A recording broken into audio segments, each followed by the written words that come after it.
साथियों, स्वागत है आप सभी का एक बार फिर से मेरे चैनल पर। तो जैसा कि हमने आईसीएमआर के क्वेश्चन पेपर को डिस्कशन स्टार्ट कर दिया है, उसी क्रम में अब हम जो कुछ और क्वेश्चंस को यहाँ पे समझने वाले हैं। जैसा कि एक क्वेश्चन यहाँ पे पूछा गया है, बहुत ही बढ़िया क्वेश्चन यहाँ पे आईसीएमआर ने डिजाइन किया है।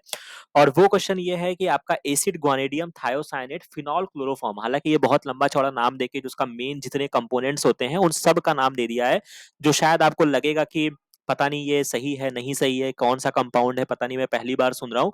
बट बेसिकली जब आप बायोटेक पढ़ते हैं, आपने थोड़ी भी टूल्स टेक्निक पढ़ी होगी, तो वहां पे जब हम आरएनए आइसोलेशन का मेथड देखते हैं तो वहां पे हम फिनॉल क्लोरोफॉर्म तो आपने जरूर सुना होगा। ठीक है, तो बस उसी की बात की जा रही है। एक्सट्रैक्शन है जो कि मेथड यूज किया जाता है फॉर द आइसोलेशन ऑफ। तो बेसिकली जब भी आप ये पढ़ते हैं, तो अगर आपने कभी थोड़ा भी अगर आपका लेबोरेटरी में एक्सपोजर रहा होगा, ठीक है, अगर आप कहीं पर प्रोजेक्ट में हैं, अगर आप कभी भी लैब में एक्सपोज हुए होंगे अपने डिसर्टेशन के टाइम पे, तो आपने वहां पे देखा होगा कि वहां पे आरएनए को आइसोलेशन के लिए ट्राइजॉल या मैं कह लूँ राइबोसोल ऐसे करके कंटेंट आते हैं, जो कि आपके बेसिकली ये जो होते हैं ये आपके आरएनए को आइसोलेट करने के लिए होते हैं। इसी तरीके से आप इसकी मेथड से डीएनए के लिए भी आता है। ठीक है, तो आप डीएनए भी कर सकते हैं। तो बाकी जो एक्चुअल में इसके पूरे प्रिंसिपल में आपने पढ़ा होगा कि जब आप इसको क्लोरोफॉर्म डाल के इसको जब आप स्पिन करते हैं, फिनॉल क्लोरोफॉर्म जो भी है, फिर क्या होता है कि आपका ट्यूब होता है जहां पे अपर एक्वस लेयर, ये आपको लाइन मिल जाएगी और आगे से इसको हमेशा याद रखिएगा। अपर एक्वस लेयर में क्या होता है कि आपको न्यूक्लिक एसिड देखने को मिलता है। ठीक है, याद रखिएगा, नेक्स्ट टाइम एग्जाम में क्वेश्चन पूछा जाएगा। और ये न्यूक्लिक एसिड में आपका डीएनए भी हो सकता है और आपका आरएनए भी हो सकता है। बट इस मेथड का यूज हम कभी कभी, बहुत लार्ज एक्सटेंट पे तो नहीं कहा जाएगा, बट हाँ प्रोटीन्स के लिए भी हम इसका मेथड यूज करते हैं। तो जहां पे चूंकि यहाँ पे न्यूक्लिक एसिड ऑप्शंस में दिया नहीं था, अब यहाँ पे इन्होंने डीएनए ओनली या आरएनए ओनली दे दिया था, तो इसी वजह से आपको थोड़ा सा आपको इस वाले ऑप्शंस पर भी आप जा सकते हैं, RNA DNA as well as protein. तो यानी कि इस आंसर में कोई दिक्कत नहीं है, क्योंकि न्यूक्लिक एसिड्स के लिए होता है तो आप ओनली वर्ड का इस्तेमाल नहीं करेंगे। यानी कि अगर आप आरएनए की बात कर रहे हैं, डीएनए की बात कर रहे हैं, तो वो दोनों ही न्यूक्लिक एसिड में आ जाएंगे। और थोड़ा बहुत हम प्रोटीन का भी यूज करते हैं, इसको आइसोलेशन में हम प्रोटीन भी आइसोलेट कर लेते हैं। तो यहां तक कहानी आपको समझ में आ गई होगी। इसके बाद एक और क्वेश्चन जो मॉलिक्यूलर बायोलॉजी जो मैंने पढ़ाई थी, उसी का बेसिक कॉन्सेप्ट था कि आरएनए और डीएनए में जब भी आप डिफरेंसेस पढ़ते हैं, कि आरएनए जो होता है ये आपको पता ही होगा, एक तरीके का ये आपका कैटालिटिक रोल प्ले करता है।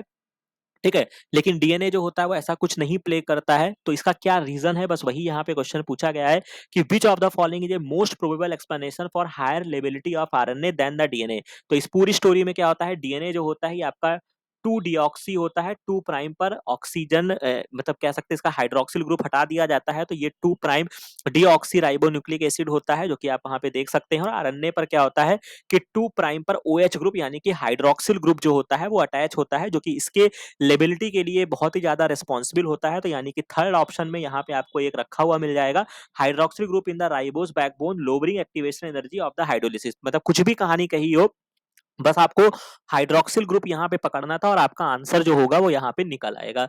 बाकी अगर हम आगे बढ़ते हैं, नेक्स्ट क्वेश्चन की तरफ चलते हैं। इसके बाद यहाँ पे सीएफटीआर जीन, सिस्टिक फाइब्रोसिस, इसके लिए भी अगर आप इस चैनल पे जुड़े हैं तो बहुत बार मैंने बताया है। और हालांकि यहाँ पे मैं जब भी पढ़ाता था, मैं 508 पोजीशन का भी नाम लेता था कि 508 पोजीशन पे म्यूटेशन होता है, क्लोराइड के चैनल खराब हो जाते हैं, नेक्स्ट टाइम में याद रखना। और इसके अलावा यहाँ पे जो म्यूटेशन होता है वो आपके फेनाइल एलानिन जीन में होता है। तो यानी कि बहुत ही मतलब सीधा हिट किया हुआ क्वेश्चन है। अगर आप इस चैनल को फॉलो करके गए होंगे तो डेफिनेटली ये क्वेश्चन आपका लगा होगा। नेक्स्ट क्वेश्चन जो आपके लिए है, what is the function of chaperones. तो मेरे चैनल पर आपको प्रोटीन फोल्डिंग का भी एक लेक्चर मिल जाएगा। थोड़ा भी अगर आपने प्रोटीन फोल्डिंग पढ़ा होगा तो वहां पे सैप्रॉन्स और चैप्रियोनिस आपने पढ़ा होगा। तो क्या इनका फंक्शन होता है, सीधा आपको लगाना है, प्रोटीन फोल्डिंग में इनका रोल है। इसके अलावा आरएनए इंटरफेरेंस या आरएनए आई टेक्नोलॉजी है, इसका दूसरा नाम पोस्ट ट्रांसक्रिप्शनल जीन साइलेंसिंग भी इसको बोला जाता है।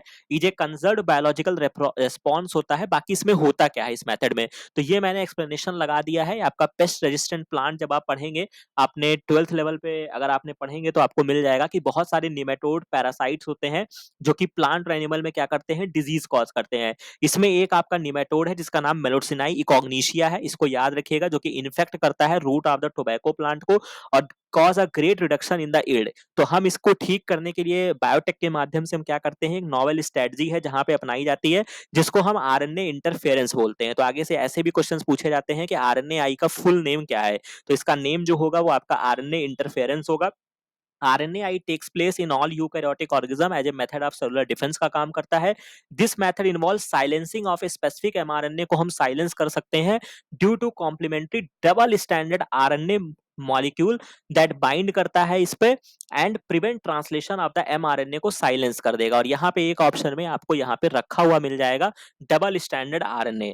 ठीक है, the source of this complementary RNA could be from an infection by the viruses having RNA genome या मोबाइल जेनेटिक एलिमेंट जो कि आपके ट्रांसपोशंस होते हैं, इनके माध्यम से हम इसका यूज कर सकते हैं। तो RNAi मेथड में जो यहाँ पे पूछा गया था कि रेस्पॉन्स होता है, तो यहाँ पे हम किसका यूज करते हैं, डबल स्टैंडर्ड RNA बन जाता है, कॉम्प्लीमेंट्री होता है, जिससे कि क्या होता है कि RNA हमेशा क्या रहता है बेटा, सिंगल स्टैंडर्ड में रहना प्रीफर करता है। RNA हमेशा सिंगल स्टैंडर्ड में रहना प्रीफर करता है, और जब भी ये डबल स्टैंडर्ड में आएगा तो फिर वो क्या होगा, वो तरीके का इनएक्टिव हो जाएगा, खराब हो जाएगा।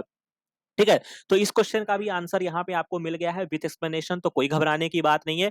बाकी सेल साइकिल जब आप पढ़ेंगे या सेल बायोलॉजी पढ़ेंगे, वहां पे आपको बाल्बियानी रिंग्स मिल जाती है, और ये बेसिकली जो होता है आपके पॉलीटीन क्रोमोसोम में पाया जाता है। बहुत ही आसान क्वेश्चन था, कर सकते थे। इसी में ही आपका लैम्ब्रस क्रोमोसोम भी पढ़ते हैं, पॉलीटीन क्रोमोसोम में आपका बाल्बियानी रिंग्स आता है, और बाल्बियानी रिंग्स जो होती है ये आपके बेसिकली आगे से याद रखिएगा नेक्स्ट टाइम के लिए, mRNA प्लस प्रोटीन ये दोनों की सिंथेसिस में इन्वॉल्व होते हैं, मैसेंजर RNA और प्रोटीन की सिंथेसिस में इन्वॉल्व होते हैं। तो आगे से इसको याद रखिएगा, बाल्बियानी रिंग जो होता है, बाकी हमने सेक्स क्रोमोसोम का यहाँ पे नाम ही नहीं आना चाहिए। पॉलीसोम भी हमने ऑलरेडी आपको, बहुत सारे राइबोसोम जब ट्रांसलेशन के समय mRNA पर अटैच होते हैं तो उसको हम पॉलीसोम बोलते हैं। तो आसान क्वेश्चन था, करने वाला था। इसके बाद ब्लड कोआगुलेशन, ये भी मेरे चैनल पे पड़ा हुआ है, वीडियो पड़ा है, जहां पे मैंने 2022 की प्रिपरेशन में मैंने ब्लड कोआगुलेशन ऑलरेडी पढ़ाया हुआ था। वहां से सीधा क्वेश्चन पूछा गया है कि एक्सट्रिंसिक पाथवे, जब आप ब्लड कोआगुलेशन पढ़ते हैं, ब्लड क्लॉटिंग पढ़ते हैं बेटा, तो वहां पे आपके दो पाथवे होते हैं, एक आपका इंट्रिंसिक होता है, एक आपका एक्सट्रिंसिक होता है। तो extrinsic pathway in the blood coagulation is triggered by the release of, तो ये जो होता है बेसिकली टिश्यू फैक्टर जब रिलीज होते हैं, और चूंकि इंट्रिंसिक फैक्टर का नाम ही इसीलिए इंट्रिंसिक है क्योंकि वहां पे बहुत सारे इंट्रिंसिक फैक्टर्स जो होते हैं, ब्लड फैक्टर जब आप पढ़ते हो, फैक्टर 8 9 10 11 12 13 ऐसे करके बहुत सारे फैक्टर्स थे।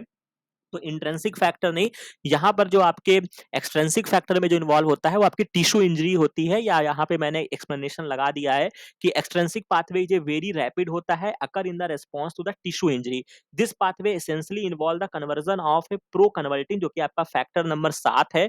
ठीक है, टू इट्स एक्टिव फॉर्म में आ जाता है, and the generation of the factor 10 वगैरह बनता है। The tissue factor third found to be necessary for acceleration of the action के लिए जरूरी होता है। तो कुल मिला के यहाँ पे जो आपके लिए इंपॉर्टेंट है, ये आपका टिश्यू फैक्टर्स जो होते हैं, वो की जो कि आपका थर्ड है, उसके लिए जो होते हैं वो इसको रेगुलेट करते हैं या इसको इनहेंस करते हैं। तो यहाँ पे भी आपको कोई कंफ्यूजन नहीं आएगी, इसका जो राइट आंसर निकल कर आएगा वो आपका टिश्यू फैक्टर होगा।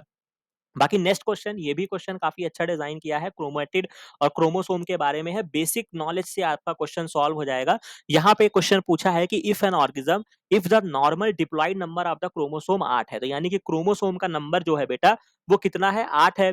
तो how many chromatids are present in the each daughter cell in the end of the meiosis first में। तो सिंपल सी बात है, अगर आपको पता होगा कि जो आपका क्रोमोसोम होता है, एक क्रोमोसोम में अगर मैं सिंपल सी बात करता हूं तो दो क्रोमैटिड होते हैं, ये तो आपको पता ही होगा।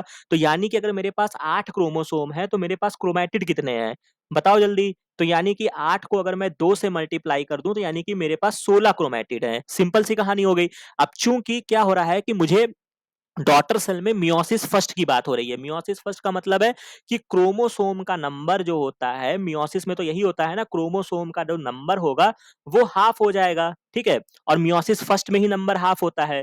तो यानी कि अगर मेरे पास 8 क्रोमोसोम है, तो अब जब मियोसिस फर्स्ट हो जाएगी तो मेरे पास 4 क्रोमोसोम हो जाएगा। अब चूंकि एक क्रोमोसोम में 2 क्रोमैटिड, तो 4 क्रोमोसोम में 4 को 2 से मल्टीप्लाई कर दीजिए, 8 क्रोमैटिड इसका आंसर निकल आएगा।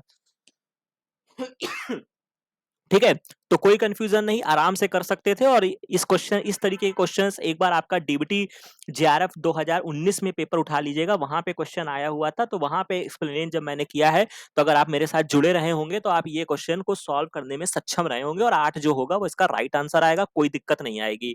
ठीक है, अब अगर मैं आगे बढ़ता हूं, यहाँ पे क्वेश्चन पूछा जा रहा है कि which of the following chromosome is not commonly involve in the Robertsonian translocation. अब आप सोचेंगे कि आपके लिए पहली बार ये वर्ड आया होगा कि रॉबर्टसोनियन ट्रांसलोकेशन होता क्या है। तो अगर आप मेरा जेनेटिक्स का जो मैंने वीडियो अपलोड किया था उसमें मैंने इसका जिक्र आया था। तो क्या होता है कि if a segment of the chromosome break away and attach with another chromosome without mutual exchange, इसको हम रॉबर्टसोनियन ट्रांसलोकेशन कहते हैं। और इसकी वजह से decrease of the chromosome number जो होता है सेल्स में कम हो जाता है। यानी कि क्या कंडीशन डेवलप होगी मेरी, एक तरीके की एनीपोलाइडी वाली कंडीशन मेरी जो होगी वो डेवलप होगी। तो अब यहाँ पे आप थोड़ा सा ट्रेस करेंगे तो जैसा कि आपको क्रोमोसोम नंबर 21 की वजह से आपको डाउन सिंड्रोम देखने को मिलेगा, 13 की वजह से आपको क्या देखने को मिलेगा, पटाऊ देखने को मिलेगा, शायद यही होता है, और 22 की वजह से आपको डाइजॉर्ज सिंड्रोम देखने को मिलेगा। ठीक है, हालांकि सेवंथ भी होता है, कोई ना कोई सिंड्रोम सेवन से भी होते हैं, बट फिर भी इसको रॉबर्टसोनियन ट्रांसलोकेशन की वजह से सेवंथ नहीं होता है, तो आप इसको यहां से ट्रैक कर सकते हैं। हालांकि इस क्वेश्चन अगर आपने नहीं किया है तो मैं आपको ब्लेम नहीं करूंगा, थोड़ा सा यहाँ पे ट्रिकी था, बट हाँ, आप ये नहीं कह सकते हैं कि मैं रॉबर्टसोनियन ट्रांसलोकेशन नहीं पढ़ा हूं या मैं नहीं जानता हूं। रॉबर्टसोनियन ट्रांसलोकेशन ह्यूमन जेनेटिक्स का चैप्टर उठाइएगा, वहां पे जाके मेरे वीडियो में आपको ये कंटेंट आपको मिल जाएगा। ठीक है, बाकी इसका एक्सप्लेनेशंस मैंने बता दिया है, क्यों यहाँ पे आईसीएमआर ने 7th क्रोमोसोम को माना है, तो वो चीजें भी आपको पता चल गया। 13 हम पढ़ते हैं, 21 पढ़ते हैं, 22 पढ़ते हैं, बट 7th क्रोमोसोम में मोस्टली हम नहीं देखते हैं किसी तरीके का, तो इसी वजह से जो यहाँ पे मोस्ट कंपेरेटिवली जो आंसर आपका निकल कर आएगा वो आपका 7th होगा। फिर आपका नेक्स्ट क्वेश्चन जो कि यहाँ पे बहुत ही बढ़िया डिजाइन किया है, कह रहा है कि एक सैंपल ऑफ द डीएनए है, is found to have the base composition, आपको दिया गया है एडेनिन 40 है, थाइमिन 22 है, ग्वानिन है, ये है। अब आपसे कह रहा है कि ये डीएनए क्या है, ये सर्कुलर है, लीनियर है, इसका मेल्टिंग पॉइंट जाता है।